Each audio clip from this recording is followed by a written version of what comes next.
walk by the tenets of faith.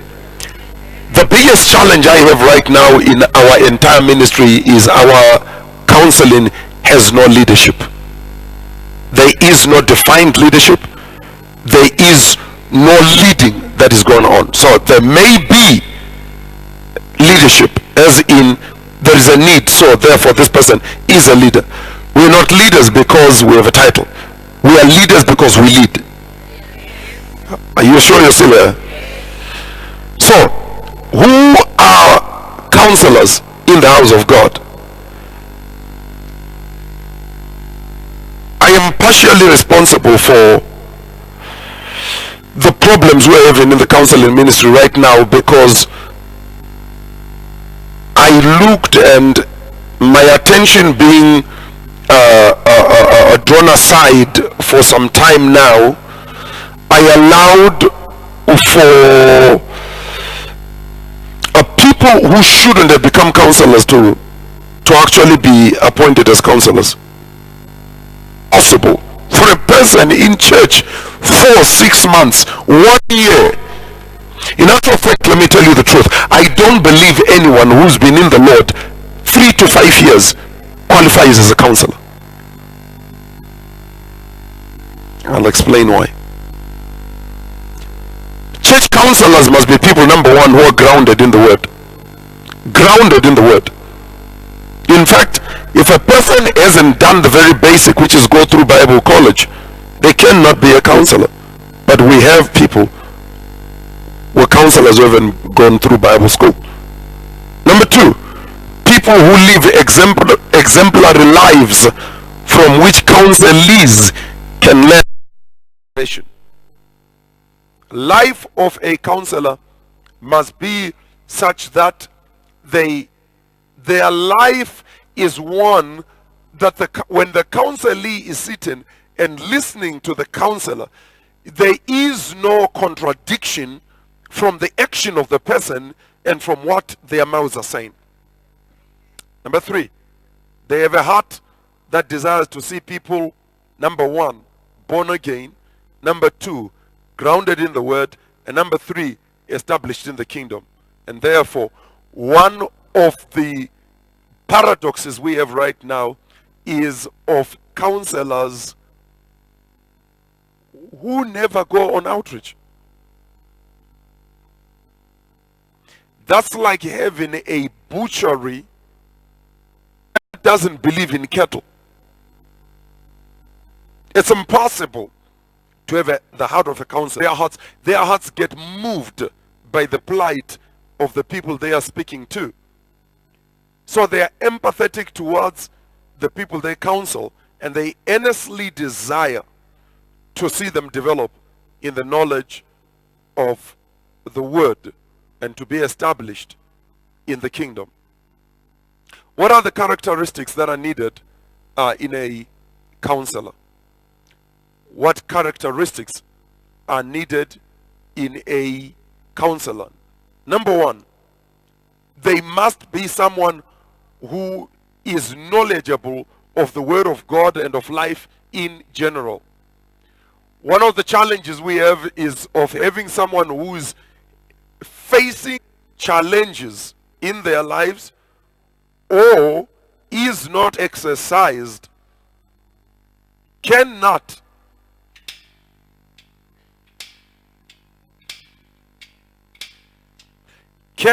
be a counselor.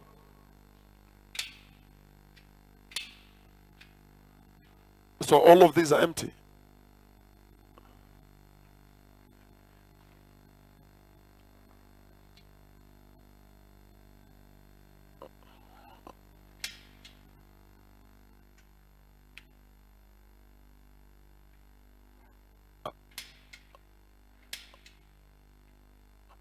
Okay.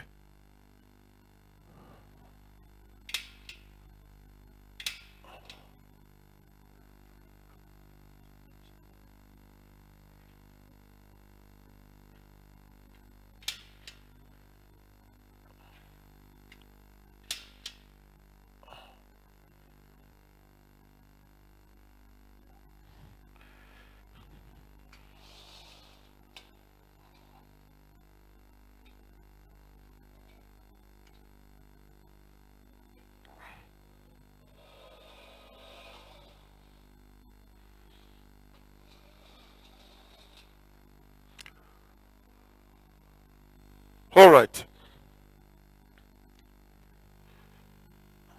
Some people think I'm a lunatic because I sometimes encourage people to leave areas where we are already short-staffed.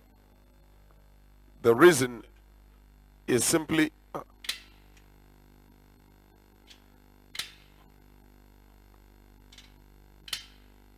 let's see. Okay, switch it off at the bottom. Okay, let's turn that off completely.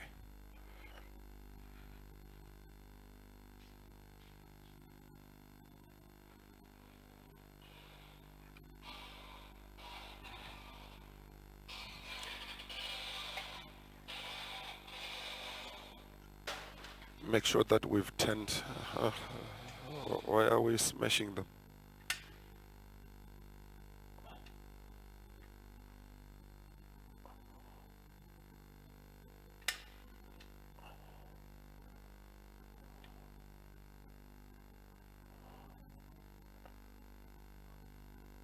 Sorry? That's max. No, you don't want it. You don't want it at maximum because you will run out your gas very fast.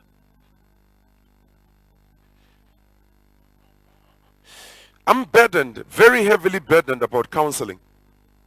The reason I am burdened is because this department is responsible right now for sabotage concerning the ministry.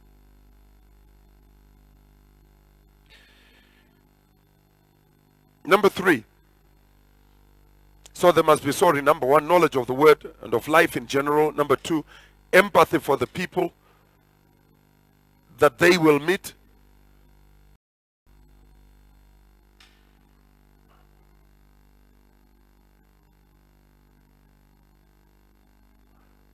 Turn it halfway through. These things all are fixed properly. They haven't been fixed the way that they should be. So number 2, a counselor must be someone who has empathy for the people that they will meet. We've spoken about that. Number 3, there must be someone with good communication skills to articulate well what they need to say. And good communication skills means that at times we must communicate with our emotions, we must communicate with our eyes, we must communicate with our bodies, we must communicate with it doesn't help for me to be sitting there telling you of my challenges and you sitting there like you don't care. You're not counseling me. You're actually wasting my time. You'll offend me. Number 4, there must be people with good listening skills. Good counselors are able to sit and just let a person talk, because the counselee is not there per se to just hear you. You are there to hear them and then respond to them. So rightfully, a counselor has no right to talk until they are sure that what a counselee is saying is what they will address. Number 5, they have a flair for information gathering and the examination of information. They have a flair for information gathering and its examination. Now, when you are counseling different types of people, you're going to meet different types of characters and all. And so many times I have spoken to people who in one sitting will actually say contradictory things, because not everybody you are going to meet is going to be genuine and honest. That's a hopeless failure. How can a church our size have 18 counselors? That's unacceptable. The counseling department should be having at least 50 people, able counselors. It doesn't make sense. Number 6, an ability to define the problem. So if a person has come and we are talking to him, if we have not defined what the problem is, we do not have the right to actually speak. I spoke to someone today and I already knew that they were impostor. So when this person was talking to me, they say to me, Pandai mbona mata. So I said, no, that's not true. Wanga usiri kunamata. Wanga uri impostor. So they said, yes. You cannot counsel well when you don't have the ability to define the problem. So a person will come to you and tell you, I'm having problems with my husband, or I'm having problems with my wife, when they are the problem. And you'll spend all the time, instead of counseling the problem, you will spend the time galvanizing the problem, encouraging the problem to manifest even more. Number 8, I think. 7, an ability to communicate and agree on desired changes. So we've spoken now. These are the problems you are having in your marriage.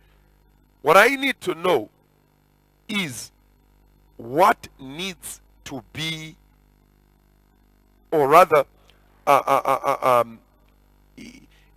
what are the things we need to change? This is the problem. That's fine. That is the problem. We agree. Or if we are counseling, a man may say, this is the problem. I had a man come talk to my wife sometime last year. His wife, he had traveled out of town. Came and saw my wife as the abused husband. My wife came and spoke to me and said, this is the challenge I am having. Or rather, this is the interaction I had with this person. So the person came to speak to my wife as, so you speak to the mother. These are the problems I'm having from your daughter. I knew the very good idea what the problem was. So one evening, I took my wife, we jumped into the car, we drove to the people's home. I didn't need to sit for 5 minutes before the problem was declaring itself. When I sit in your home and you call your wife stupid in front of me, you're an idiot. Happened the first time, happened the second time. I stood up, put my techies on, which I had left at the door because they have a carpet. Took my wife, got into my car, and I drove out. And to this day, the person has never spoken to me. They weren't coming to church for about 3 months. Then started coming. Never bothered to talk to them. Because if you have no interest to sort out your home, I have absolutely no interest. I can't be interested on your behalf. It's your home, not mine. But you need to be able to then, after we have defined the problem. So that's, we don't need counsel until we have defined the problem. Then when we have defined the problem, we then speak and communicate on the desired changes. And then, lastly, number 8, we must have the wisdom to get the buy-in on the required intervention. So we agree on the required intervention, and then from there we remain with follow-up. We agree, we will meet. If it's a married thing, we will meet once a week on that such and such a day, and I want to check on your progress. If I'm the one counseling you, we most probably will meet for the next 4 weeks or the next 6 weeks, because I want to make sure that you're serious about it. I don't want my time wasted. Church counselors can never be successful ministers if their function is waiting to be allocated people like you guys do. You're not counselors right now. You're not counselors at all. Counselors are not ATMs which are waiting for people to come and withdraw. Counselors are pastors. They're people who go to a person and say, I didn't see you on Sunday last week, what happened? There are people who say, we spoke about this matter 2 weeks ago, please give me an update. So what's happening right now? How are you dealing with this? How are you dealing with that? In other words, my interest is in knowing that my job as a counselor is not done until the problem is finished. You guys understanding anything? Sitting down with you after the service is not counseling. Counseling is a process. It is not an event. So how many people have you guys been counseling whose issues have been resolved? 98% of the people you've been counseling for salvation are not in church.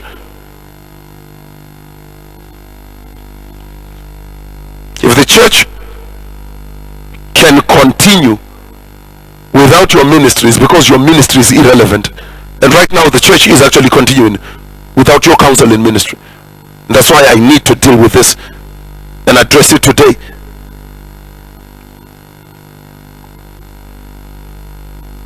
Counselors need to be people who can carry a pastoral heart that is motivated by the need at hand and not the fulfilling, oh no, I spoke to him, I filled in the form.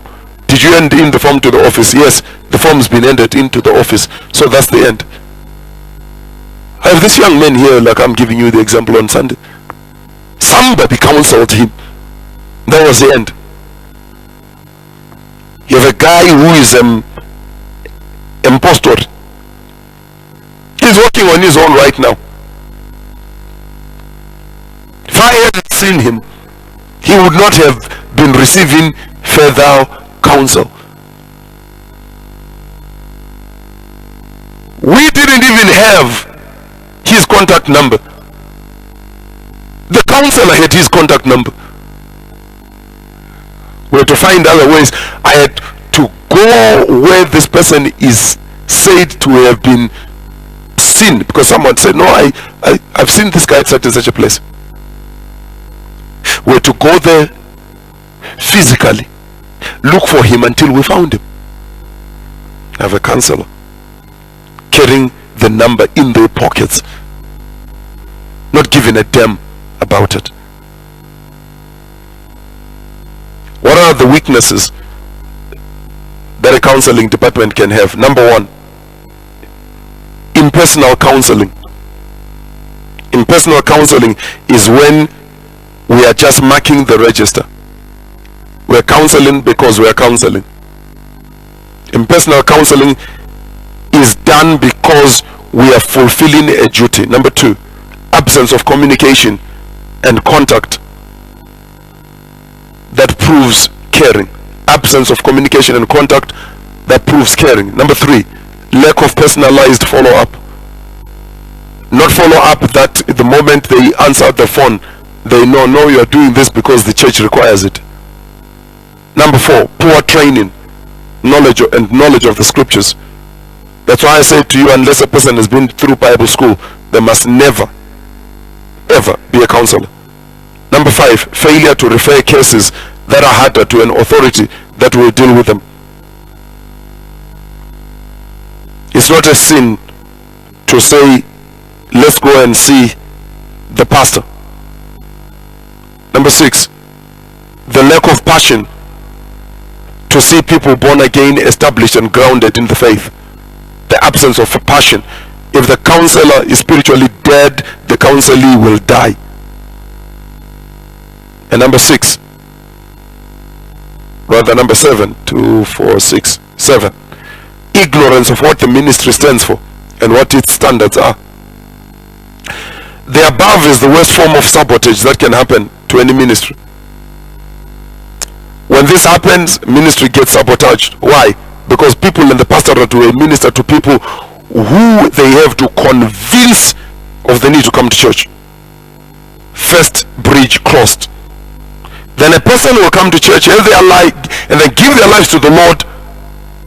Second bridge crossed, only to come to a counselor who blows up the bridge whilst the person is trying to cross. I'm prepared to remain today with one counselor out of all of you. If your hearts are not in counseling, resign. I've spoken about this. I've tried to address this, and now I am angry.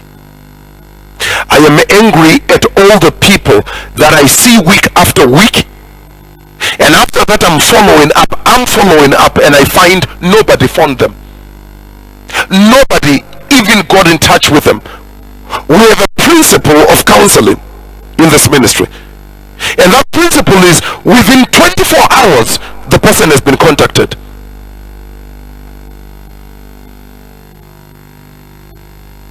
So to me this is worse than a person who actually goes and convinces a person not to come to Christ. This is worse.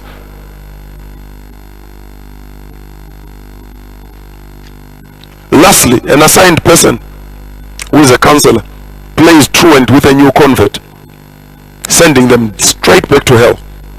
So assuming the usual practice of being allocated someone to counsel after an altar call, from today, right now, those of you that will remain counselors, you will do this. You will not skip a heartbeat.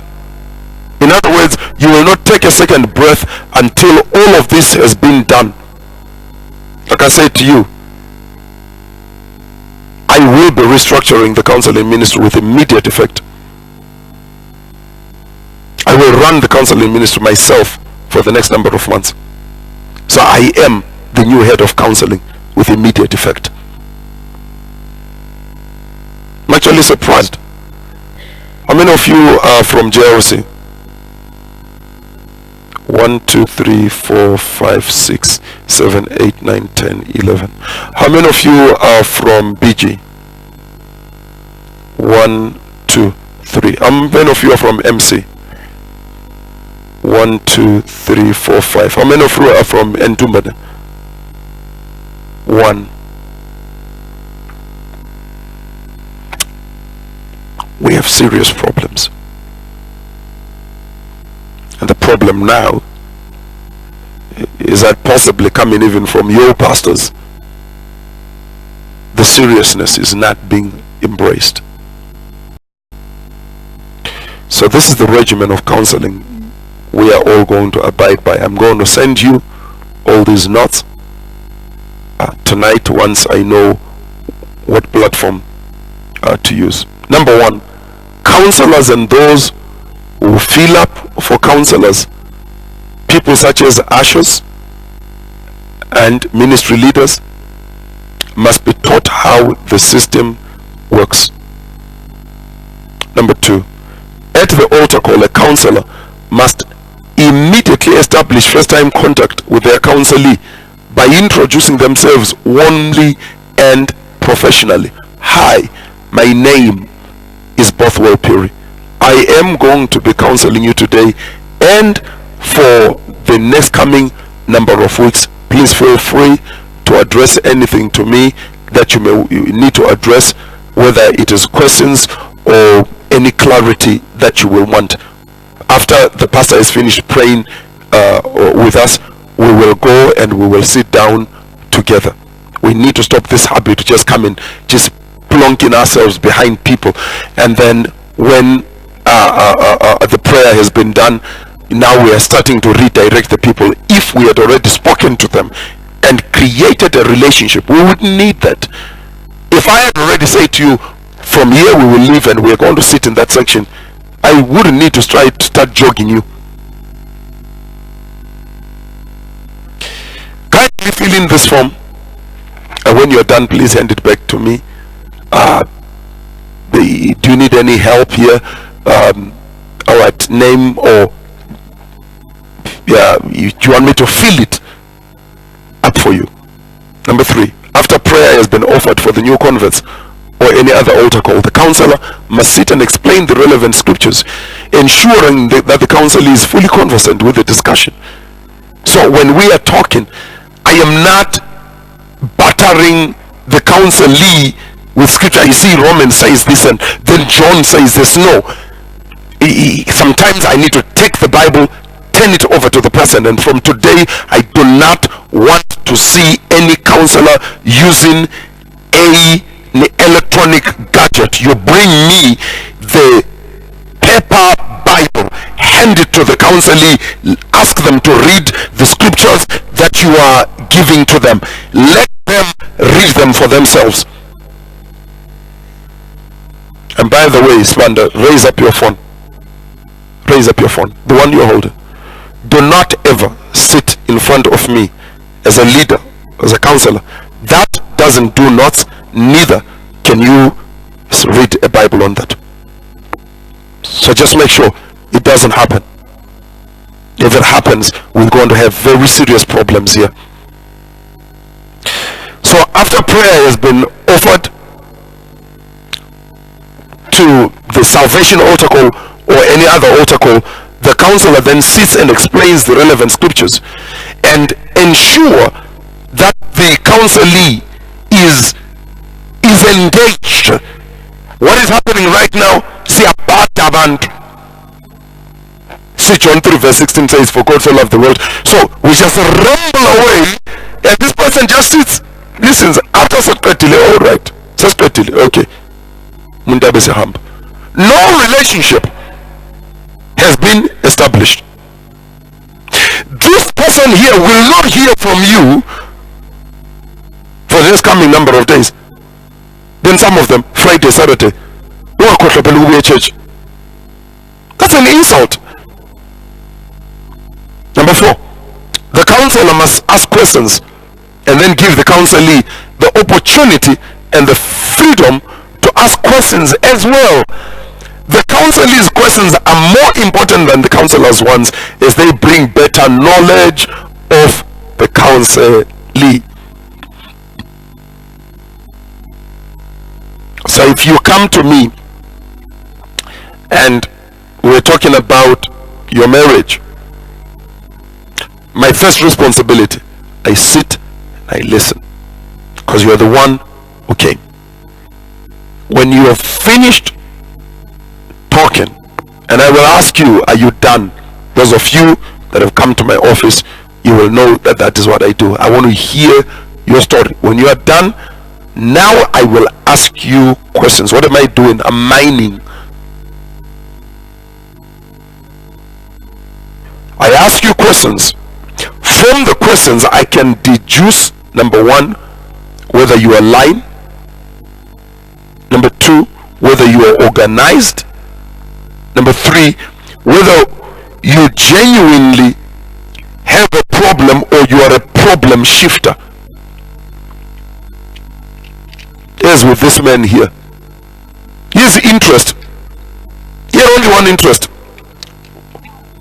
Would my wife abone ububi bomfazi wakhe? He wasn't interested in a solution. As it turned out, his interest wasn't, you know what, we must have a home where we talk, we relate. No, his interest was funuma mfundisi azibonele yedwa ububi bakho. That's a demonic attitude.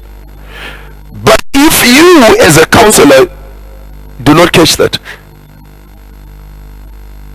uyaqinisa umuntu izandla wenza ubuthakathi bakhe buyeqina.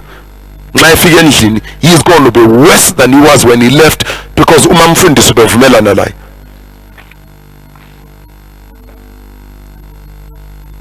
Number 5, after the meeting, an exchange of names and contacts is made, and these are treated as currency because they will define the ability or the lack of ability to communicate.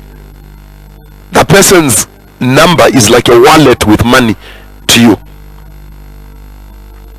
Number 6, the counselor must contact the counselee less than 24 hours of their first interaction. Preferably preferably by a voice call. I know ukuthi yaqhakathekisa amafoni, and amafoni amaningi have conversations that have no kingdom value. I haven't had a cell phone for over a month. I had someone talking to me yesterday, and all. Why? I don't need to. Absolutely don't need to. In fact, I'm enjoying not having a phone. When I need to communicate, I communicate via WhatsApp, either by text or by WhatsApp call, only when I'm on Wi-Fi. Cell phones are over glorified.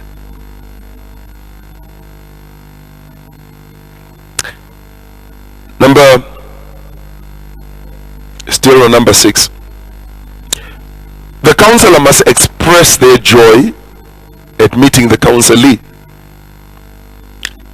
They will then check on them. I'm assuming that when we counsel new converts, we give them an assignment. Start reading from today, from this place to that place. When I then get in touch, I want to know, so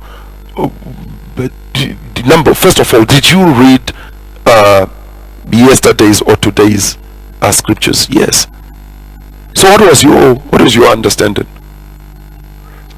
What do you think? What do you think the scriptures wanted to say?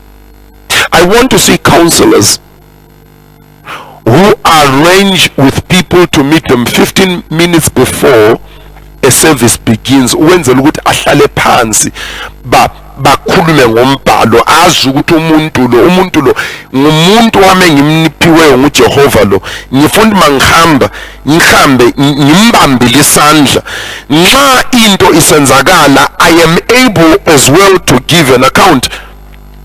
We haven't been able to account for people who have been getting born again the last 5 or so years. It doesn't matter how many people get born again, they're getting lost at this level.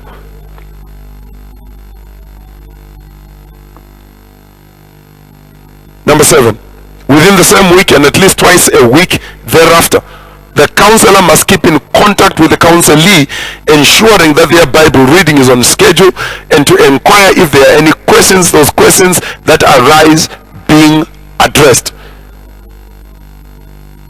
Been battling with some of our pastors right now. We think it's a glorious thing to have something happen and deal with it a month later. Please hear me. If Mary tells you she's having a problem on Monday morning, do you know the time to solve the problem is Monday morning, not Monday afternoon? That response of yours is what got us where we are right now. Number 8, church attendance must be the responsibility of the counselor, because a counselor is supposed to be a pastor. When a counselee receives the support that they need, rarely will we be hemorrhaging people into the kingdom of darkness. Number 9, the next step will be in tandem with the relevant home church leader for the counselee to get involved. When does the counselee get involved? After that Sunday that they got born again, if it's salvation. Before the end of that evening, you have been in touch with the home church leader. You've given them that person's contact, and you have encouraged that person to get in contact with the home church leader. That Wednesday, the first Wednesday, that person must be in a home church. Lastly, number 10, the last step is for the counselee to join a department in which they serve. And that's the responsibility of the counselor. So if there is no passion, if there is no vision, if there is no clarity, we cannot achieve what we are not clear about. Questions? Comments? I have Bible school, so you have a few seconds. Okay, if there are none, thank you.